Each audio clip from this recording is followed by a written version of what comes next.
High guys welcome to my mini blog. सबैजना सन्चै हुनुहुन्छ होला। यहाँ चाहिँ मेरो छोरा चाहिँ आज चाहिँ बिहानै उठिसकेको छ 4 बजे नै।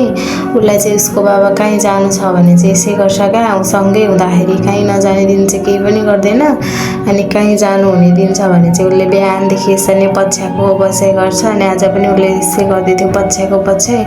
अनि म पनि उठेँ। अनि म उठिसकेपछि चाहिँ बाबा छोरा चाहिँ ब्रस गरेर आउनुभयो। ऊ चाहिँ बाबासँगै मात्रै पछ्याइरहेछ, किनभने उसको बाबा चाहिँ आज जन्ती जान आउनुभएको छ नि त बिहेमा। अनि बिहानै 5 बजे खाजा बनाउन लगाउनु भयो। अनि अब 5 बजे त केही पनि खुल्ला हुँदैन दोकानहरू। अनि मान्छे आफूसँग जे थियो घरमा बासी भात उब्रिएको थियो त्यसलाई नै भुटेर दिएँ। अनि म पनि यहाँ तातो लुगा भरेर लाएर रेडी भएँ। अब किन भन्नुहुन्छ भने म चाहिँ जन्ती जान चाहिँ होइन, यहाँ लुगा धुनको लागि रेडी भएर लुगा पनि धोइसकेँ। अनि उहाँ चाहिँ अब लुगा लगाएर 6 बजी सक्दाखेरि हिँडिसक्नुभयो जन्ती। अनि मेरो रुमको हालत चाहिँ यस्तो थियो। अनि त्यसपछि मैले चाहिँ मेरो सानोलाई सुताएपछि यत्तिको बनाएँ। अनि ऊ चाहिँ यहाँ तातो भएर सुतिरहेको छ नि, तर उसको कुखुराको निन्द्रा हो। धेरै सुत्यो भने 20 मिनट। अनि मैले लुगा सुकाइसकेँ।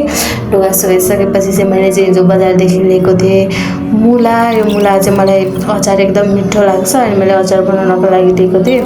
अनि यसलाई चाहिँ मैले मजाले पखालेर काटेँ। अनि त्यसपछि घाममा सुकाएँ अनि खाना खाएँ। Thank you for the watching. Bye भन्दै चाहिँ मेरो सानो